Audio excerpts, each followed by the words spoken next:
전능하신 주 놀라운 사랑 죄와 사망을 물리치셨네. 영광의 주님 만왕의 왕 예수. 온 땅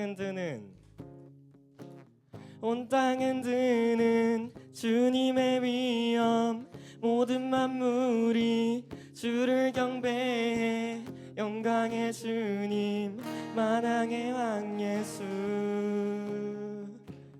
놀라우신 은혜 완전하신 사랑 나의 죄 위하여 십자가 지신 주. 생명을 주시고 자유케 하셨네. 오, 예수의 가신 모든 일 찬양해.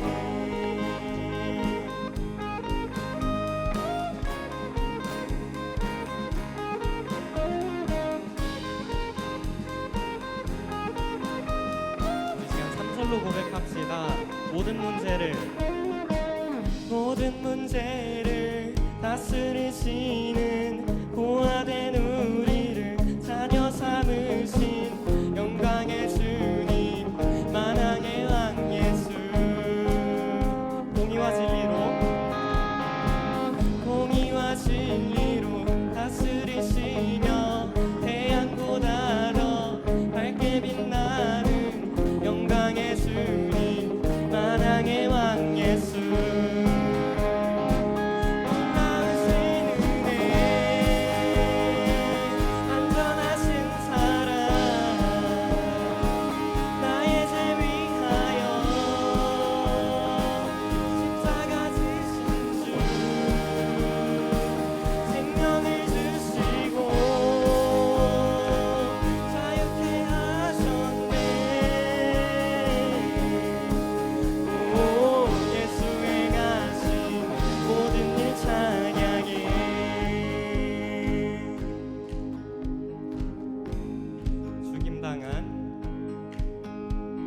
죽임당한 그 어린 양 승리하신 왕 그 이름 예수. 죽임당한 그 어린 양 승리하신 왕 그 이름 예수. 죽임당한 그 어린 양 승리하신 왕 그 이름 예수. 죽임당한 그 어린 양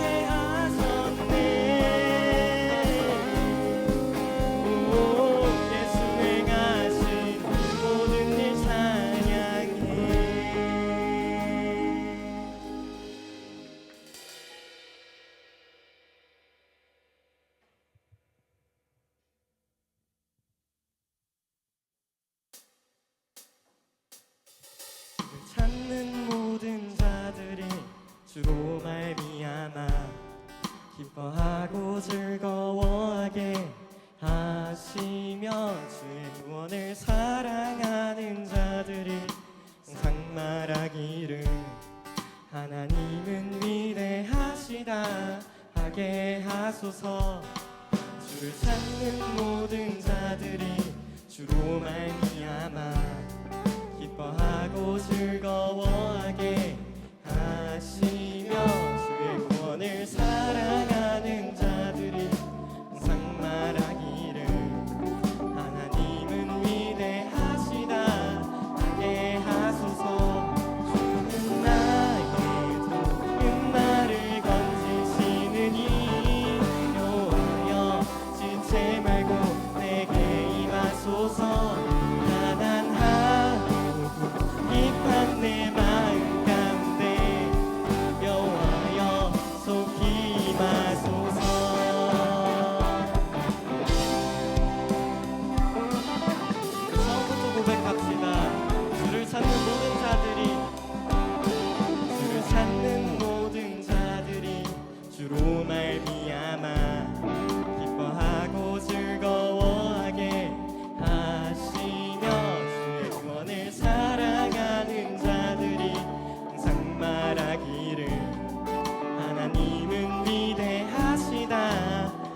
주는 나의 좋은 나를 건지시느니 여호와여 지체 말고 내게 임하소서 가난하고 깊은 내 마음 가운데 여호와여 속히 임하소서 다시 한 번 더 주는 나의 좋은 나를 건지시느니 여호와여 지체 말고 내게 임하소서 가난하고 깊은 내 마음 가운데 여호와여 속히 임하소서 하나님 아버지 우리가 이 세상에 살아갈 때 주님보다 다른 것을 갈구할 때가 더 많습니다. 그럼에도 불구하고 우리 다시 주님 찾기 원하는 다짐을 가사에 새기면서 우리 목소리 높여 다시 한 번 더 찬양할 수 있습니다. 주는 나의 좋은 나를 건지시느니 여호와여 지체 말고 내게 임하소서 가난하고 깊은 내 마음 가운데 여호와여 속히 임하소서 주는 나의 좋은 나를 건지시느니 여호와여 지체 말고 내게 임하소서 가난하고 깊은 내 마음 가운데 여호와여 속히 임하소서 여호와여 속히 임하소서 여호와여 속히 임하소서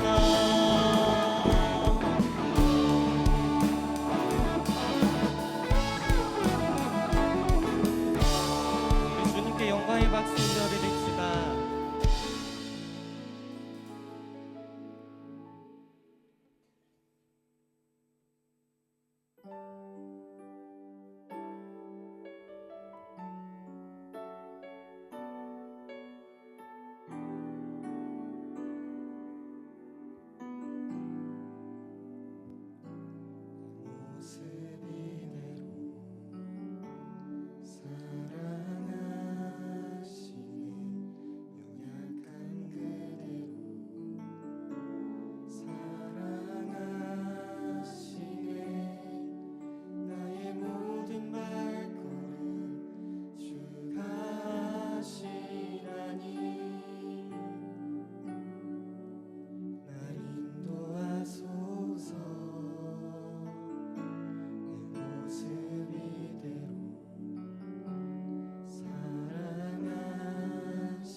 다시 한 번 더 찬양하실 때 우리 찬양의 가사를 묵상하면서 다시 찬양하셨으면 좋겠습니다. 함께 찬양합시다. 내 모습 이대로 내 모습 이대로 사랑하시네 연약한 그대로 사랑하시네 나의 모든 발걸음 주 가시나니 날 인도하소서 주의 날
아버지, 우리가 우리 삶을 살아가는 동안에 주님의 뜻을 무시한 채 주님의 날개 아래서 만족하지 아니하고 세상의 것을 찾을 때가 많습니다.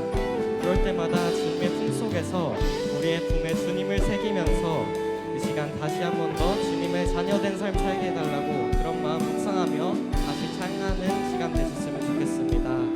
다시 찬양하시겠습니다. 주님의 날개 아래, 주의 날개 아래 거하는 것, 주의 임재 안에 거하는 것, 나의 가장 큰 소망, 나의 가장 큰 은혜, 주 함께 동행하느니, 주의 날개 아래 거하는 것, 주의 임재 안에 거하는 것, 나의 가장 큰 소망, 나의 가장 큰 은혜, 주 함께 동행하느니. 나의 가장 큰 소망, 나의 가장 큰 소망, 나의 가장 큰 은혜, 주 함께 동행하느니.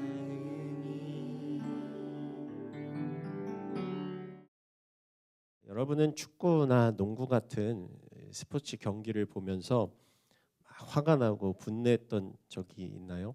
그 경기, 그 상황을 정당하게 심판하고 중재하는 것도 너무나도 중요하죠. 열심히 뛰는 것도 중요하지만 법에 관해서도 마찬가지일 거예요. 법원이, 재판관이 어느 한쪽이 치우쳐서 돈이 많은 사람의 편을 들어주거나 힘이 있는 사람들의 의견만 들어준다면 그것은 법의 역할을 제대로 하지 못하는 것이겠죠. 돈이 많건 적건 간에, 힘이 있건 없건 간에, 나이가 많건 적건 간에 상관없이 누구나 공정한 재판을 받을 권리가 있는 것이고, 누구도 억울해서는 안 되는 것이 우리가 살고 있는 대한민국 사회입니다. 성경의 하나님은 공의로운 재판관이시다라고 표현합니다. 그분은 누구보다도 정의로우시고 공의로우신 분, 공정하게 사람들을 재판하는 분이시기 때문이에요. 눈물 흘리는 자들을 위로하시고 아파하는 자들을 고쳐주시고 억눌린 자들을 일으켜 주시는 분. 그러나 우리가 살고 있는 이 세상, 이 시대, 이 상황을 보면 때로 하나님이 뭐가 공정하셔? 저 아프리카 사람들은 지금도 굶어 죽고 있잖아. 지금 우리 사회도 빈부격차 이런 것들이 굉장히 심화되고 있는 모습을 보면서 여전히 지금도 악을 행하는 사람들이 잘 되는 것 같고 떵떵거리며 잘 먹고 잘 사는 것처럼 보이거든요. 그러나 여러분, 우리가 하나님의 그 공정하심을 바라보는 시선은 지금 이 순간에 아주 잠깐의 찰나를 보고 있는 것입니다. 하나님의 공의는 단순히 지금 이 순간에만 보여지는 이 찰나의 순간이 아니라 우리가 죽은 후 혹은 영혼의 관점에서 해석해야만 보이는 굉장히 거시적인 관점에서 봐야 해석이 되어지는 공의라고 할 수 있어요. 이 하나님의 공의가 오늘 이 하루에 벌어질 수도 있지만 수십 년이 걸릴지도 혹은 수백 년이 걸릴지도 혹은 그 이상이 되어야 알 수 있는 그런 하나님의 심판일 수도 있습니다. 예수님께서 제자들을 가르치실 때 가난한 자들은 복이 있다, 애통하는 자들은 복이 있다 말씀하셨어요. 왜 그럴까요? 가난하고 애통하는 자들이 눈물 흘리고 힘겨웠던 이 시대, 이 상황에서 벗어나서 내년에면은 복을 받을 거야, 내후년에는 잘 살게 될 거야 라는 취지에서 말씀하셨을까요? 아니에요. 이 땅에서 억울하고 가난했던 그 이들이 하나님의 나라에서 그들의 이 땅에서의 삶이 끝난 뒤 영원한 하나님의 나라에서 그 모든 위로를 받을 것이기 때문에 그렇게 말씀하셨던 거예요. 그것이 이 땅에서 이루어지는 위로가 아닐 수도 있다라는 거죠. 요한계시록 21장 3절 4절 말씀에 보면 마지막 때 하나님의 나라가 도래할 때 그 모습을 사도 요한이 기록하고 있는데요. 그리고 나는 보좌에서 큰 음성이 말씀하시는 것을 들었습니다. 보아라, 하나님의 장막이 사람들과 함께 있으니 그분께서 그들과 함께 거하실 것이다. 그들은 그분의 백성이 되고 하나님께서 친히 그들과 함께 계실 것이다. 우리 4절 말씀 같이 읽어볼까요? 그들의 눈에서 모든 눈물을 닦아주실 것이며 죽음이 없고 다시는 슬픔이나 우는 것이나 아픈 것이 없을 것이다. 이는 처음 것들이 다 지나갔기 때문이다. 요한계시록에는 영원한 하나님의 나라, 그 천국이 도래하게 될 때 처음 것들이 다 지나갔을 때 하나님께서 모든 사람들의 눈물을 닦아주실 것이다. 분명하게 약속하세요. 그러니까 하나님의 공의, 하나님의 정의라는 것은 단순히 우리가 살고 있는 이 세상에서 이루어지고 끝나버리는 것이 아니라 그 영원한 하나님의 나라에서 완성될 공의라는 것이죠. 우리가 살고 있는 이 땅에서의 경기에서 온갖 반칙을 당하고 태클을 당했어도 그분은 그것을 다 기억하시고 종국에는 다 갚아주실 것이다. 눈물을 닦아주실 것이다. 위로해 주실 것이다. 그분이 우리 하나님, 우리 아버지가 되신다라고 말씀하고 계시는 거예요. 여러분, 우리 지난주에 이 출애굽기 말씀을 함께 나눴는데요. 이집트에서 학대받으며 눈물 흘리던 그 이스라엘 사람들, 그들의 고통, 그들의 눈물, 그들의 아픔을 하나님께서 들으시고 이들을 위로해 주시는 장면이 사실 출애굽기의 내용입니다. 그들의 고통에는 이유가 있다고 했어요. 하나님께서 이집트 왕이 더 이상 이스라엘 백성들을 이제 고된 노역 가운데 학대하고 있는 그 상황을 바라보시면서 이들을 이집트에서 끌어내고 끄집어낼 계획을 본격적으로 실행하셨다. 모세라는 사람을 하나님께서 부르셔서 이를 통해 이집트에 있던 모든 이스라엘 백성들을 건져내 주시는 장면이 출애굽기 초반에 등장합니다. 이 모세라는 이름의 뜻이 건져내다라는 뜻이거든요. 모세가 처음 태어났을 때 나일 강물에 버려지고 그를 건져내서 지은 이름이잖아요.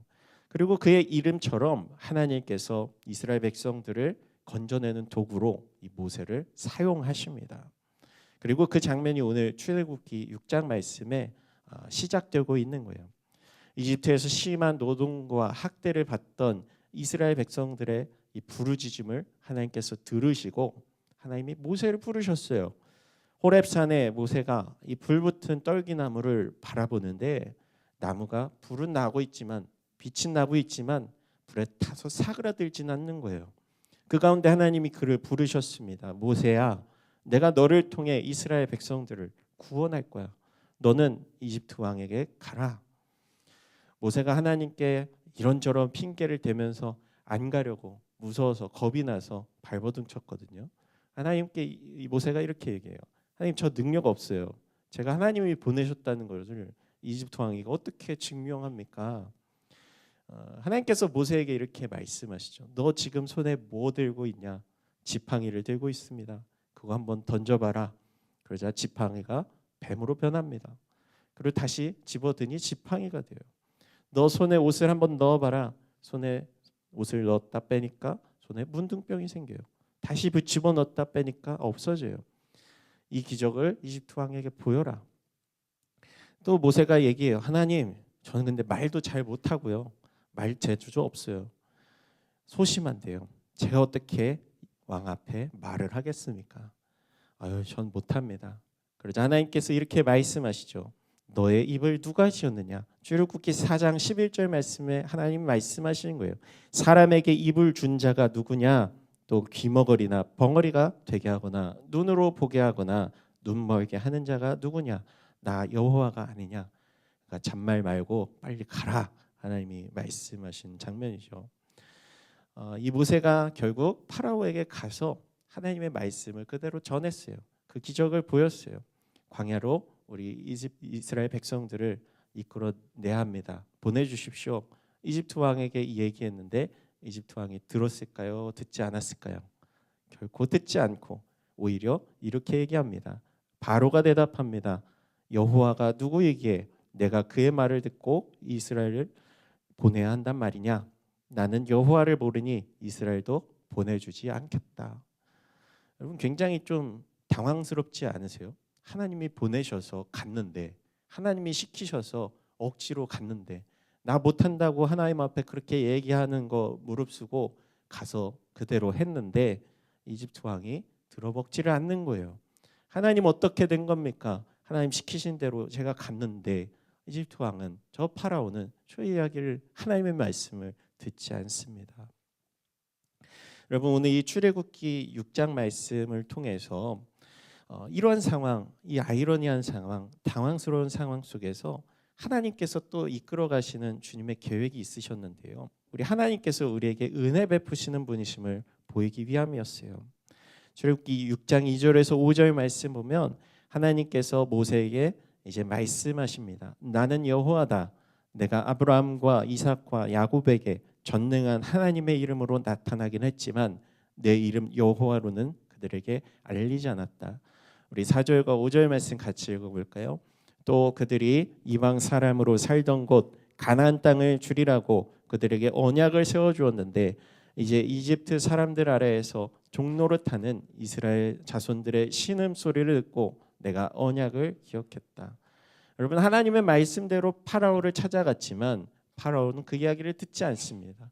오히려 더 혹독하고 가혹한 노역을 이 이스라엘 사람들에게 시키게 되는 거예요. 재료도 주지 않고 벽돌을 구워라. 더 가혹하고 힘든 고난이 그들에게 찾아옵니다. 하나님께 굉장히 아쉬웠을 거예요. 하나님, 왜 이런 더 큰 고통을 우리에게 선사하십니까? 이런 상황에 놓이게 두십니까? 이 모세에게 이런 질문이 있었지만 모세에게 하나님은 말씀하시는 거죠. 내가 아브라함과 이삭과 야곱에게 했던 그 약속, 그 언약을 이제 지킬 거야. 실행하게 될 거야. 너희가 이방 사람으로 살던 그 가나안 땅을 너희가 찾게 될 거야. 그들에게 다시금 그 옛날 하셨던 그 약속을 상기시켜 주시는 것이죠. 하나님이 단숨에 이스라엘 백성들을 이집트에서 끌어낼 수 있는 능력이 충분히 있으셨지만 하나님은 더 그 상황으로 더 하나님을 의지할 수밖에 없는 그곳으로 이스라엘 백성들을 몰아가셨습니다. 결국은 이 이스라엘 백성들이 하나님께서 구원하시는 분이시다, 자신들을 구출해내실 분이시다라는 것을 깨닫도록 이들을 더 큰 고통 가운데, 노역 가운데 허락하셨던 것이죠. 왜 그런가 하면 이 4장 9절 말씀에 볼 때 모세가 이와 같이 이스라엘 자손에게 전하니, 그러니까 이스라엘 백성들에게 하나님의 말씀을 똑같이 전했어요. 하나님께서 우리를 인도하신데 가나안 땅으로 이끌어 가신데, 그러자 이스라엘 백성들이 어떻게 반응했는지 아세요? 그 땅을 너희에게 주어 기업을 삼게 하리라. 나는 여호와라 하셨다 하라. 모세가 이와 같이 이스라엘 자손에게 전하나 그들의 마음의 상함과 가혹한 노역으로 말미암아 모세의 말을 듣지 아니하였다. 성경은 기록하고 있습니다. 그러니까 하나님께서 이 이스라엘 백성들이 하나님의 말씀, 하나님의 살아계심을 인정하고 받아들일 때까지 계속 두셨다는 거예요.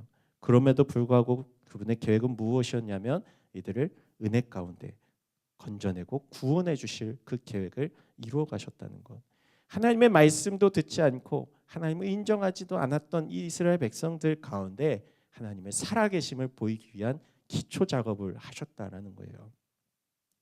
오늘 말씀에서 하나님은 은혜 베푸시고 구원하시는 하나님이셨지만 동시에 원수를 심판하시는 하나님의 모습도 보여주셨습니다. 6절 말씀 우리 같이 한번 읽어볼까요? 그러므로 이스라엘 자손들에게 말하여라. 나는 여호와다. 내가 너희를 이집트의 압제에서 빼내주고 그 속박에서 건져줄 것이다. 내가 쭉 뻗은 팔과 큰 심판으로 너희를 구원해 줄 것이다.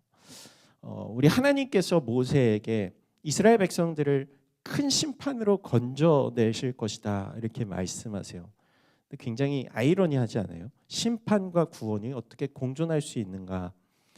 여러분, 하나님의 심판이 우리에게 임할 때는 재앙이지만 우리의 원수들에게 임할 때는 그것이 우리에게 구원의 사건이 되는 것입니다. 이집트를 향한 하나님의 심판이 이스라엘 백성들에게 있어서는 구원의 사건이 되는 거예요.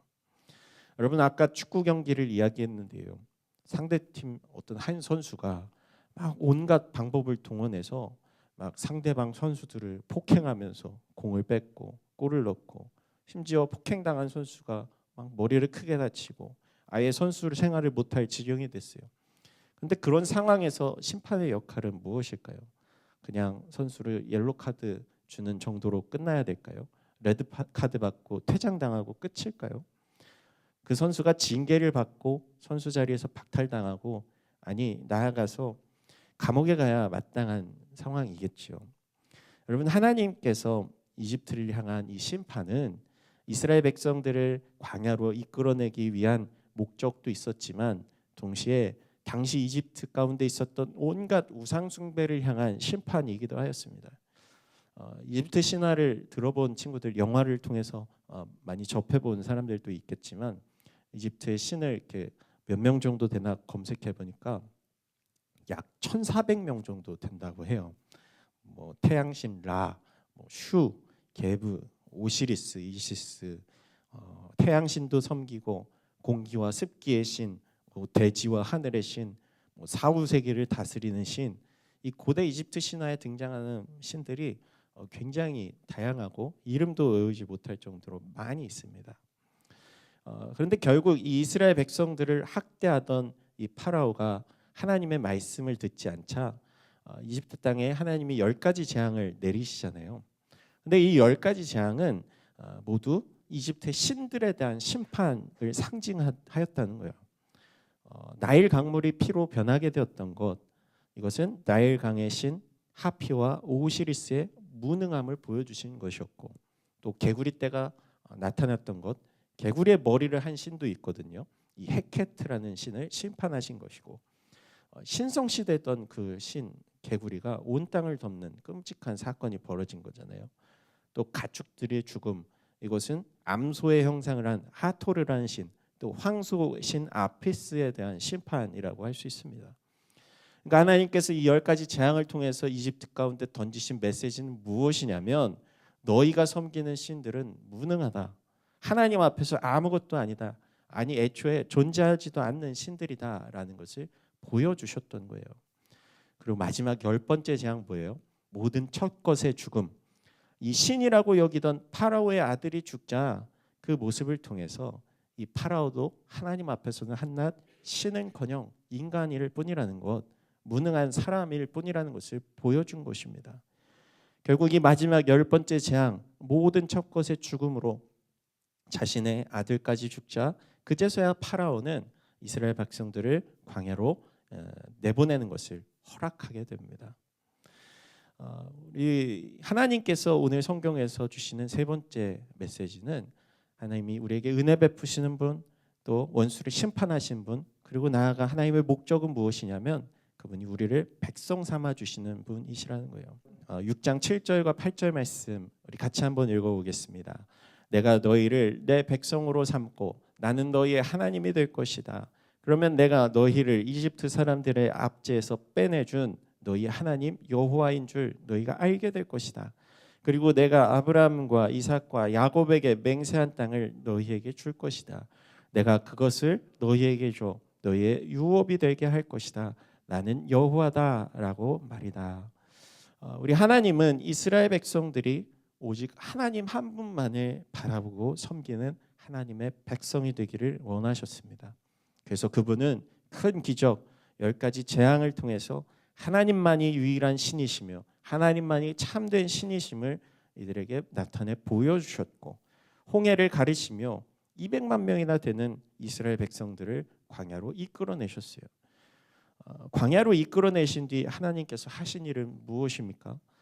여러분, 200만 명이 이제 그냥 말로 하니까 좀 이해가 안 되겠지만, 우리 춘천의 인구가 약 6, 7만 명밖에 안 돼요. 그러니까 춘천 인구의 거의 8배, 9배에 육박하는 사람들이 광야로 나갔어요. 먹을 게 있었을까요? 200만 명을 매일같이 먹이시고, 하나님 배고파요 하면 만나를 내리시고, 하나님 고기 먹고 싶어요 메추리 떼를 보내주시고, 하나님 목말라요 반석에서 200만 명이 먹을 수 있는 물이 나오게 됩니다. 매일같이 먹을 수 있는 물과 식량이 40년 동안 공급되는 거예요. 엄청난 기적인 거예요. 또 성경은 신명기 8장 4절 말씀에 이들의 의복이 광야에서 헤어지지 않았고 너의 발이 부르트지 않았다라고 얘기합니다. 이집트에서 나온 후 40년 동안이나 옷이 헤어지거나 닳지 않았다는 거예요. 신발이 멀쩡했다는 거예요. 하나님이 보호하시고 지켜주셨기 때문입니다. 이 모든 이유와 목적, 하나님께서 광야에서 만나와 메추라기로 또 반석에서 물이 터져 나오고 옷이 상하지 않고 헤어지지 않았던 그 모든 이유와 목적이 무엇이냐면 하나님만 바라보라고, 하나님만이 너의 아버지가 되신다고, 하나님만 의지하고 하나님만 섬기는 내 백성이 되라는 것을 이들에게 알려주신 것입니다. 이제 더 이상 파라오가 아니라 이제는 이집트에 있는 헛된 신들이 아니라 하나님만 참신으로 섬기고 예배하는 그런 백성으로 너희가 살라라는 것을 이 광야 40년 동안 보여주셨던 거예요. 이사야 43장 21절 말씀 같이 읽겠습니다. 이 백성은 나를 찬양하게 하려고 내가 손수 만든 사람들이다. 우리 하나님께서 이스라엘 백성들을 택하시고 부르시고 건져내신 이유와 목적은 이들로 하여금 하나님을 예배하는 존재들로 삼아 주셨던 거예요. 여러분, 오늘 예배 자리에 나온 우리 고등부 친구들은 어떤 마음으로 지금 하나님 앞에 나왔습니까? 하나님께서는 지금도 여러분을 이집트에서 나오라 말씀하십니다. 세상의 문화, 세상의 어떤 것들 섬기고 숭배하는 그 모습들 내려놓고 이제 하나님만 바라보라 우리에게도 말씀하고 계세요. 우상이 영어로 아이돌이잖아요. 여러분, 아이돌 가수 너무 좋아하지 마세요. 제 친구가 예전에 연예인 하겠다고, 남자 학생이었는데 소속사에 들어갔다가 YG에 들어갔다가 혀를 내두르고 나왔습니다. 그러니까 화면에서는 화려하지만 그 뒤에는 너무나도 지저분한 일들을 많이 목격하게 된 거예요. 그렇게 좋아하던 연예인들이 뭐 나중에 횡령을 했다, 몰래 또 애를 낳았다, 이런 소식들을 나중에 접하고 실망하고 실족하잖아요. 왜요? 그들도 다 사람이니까, 똑같은 죄인이니까. 그들이 신이 아니라는 거예요. 그러나 우리는 하나님만 바라보아야 할 줄 믿습니다. 하나님께만 소망을 두고 하나님만 섬기며 하나님께만 예배하는 우리의 모습이 되어야 한다는 거예요. 우리의 마음의 공간, 우리의 마음의 빈자리, 다른 헛된 것들, 세상의 것들로 채우는 것이 아니라 하나님만 사랑하는 마음, 하나님만 바라보는 마음, 하나님만을 섬기는 그 심령으로 가득가득 채워져서 우리가 하나님께로만 향하는 그 주님의 백성들로 우리를 지금 부르고 계시다는 거예요. 여러분, 말씀 마치려고 하는데요. 하나님은 지금도 우리를 광야로 부르고 계십니다. 이집트와 같은 세상, 맛있는 거 많이 먹고 즐길 거 즐기고 누릴 거 누리고 바라보는 것, 그러다 죽으면 무슨 의미가 있어요. 그러나 광야 같은 우리의 삶이 펼쳐져서 매일 지루하고 똑같은 일상이 반복될지라도 하나님이 공급해 주시는 만나를 먹고 하나님이 공급해 주시는 메추라기와 물을 마시면서 생명수를 마시면서 하나님과 기쁨으로 교제하는 것이 우리 하나님께서 우리를 만드시고 창조하신 우리 피조물된 모습으로 하나님을 섬기는 모습이 될 것입니다. 하나님만이 우리의 아버지가 되신다는 것, 하나님만이 나의 구원자가 되신다는 것, 하나님이 나의 찬송을 받으실 유일한 우리의 신이 된다는 것을 우리가 믿음으로 고백하며 우리 한날 한날 주님 바라보며 동행하는 우리 드림교회 공동체가 되기를 우리 주님의 이름으로 축복합니다.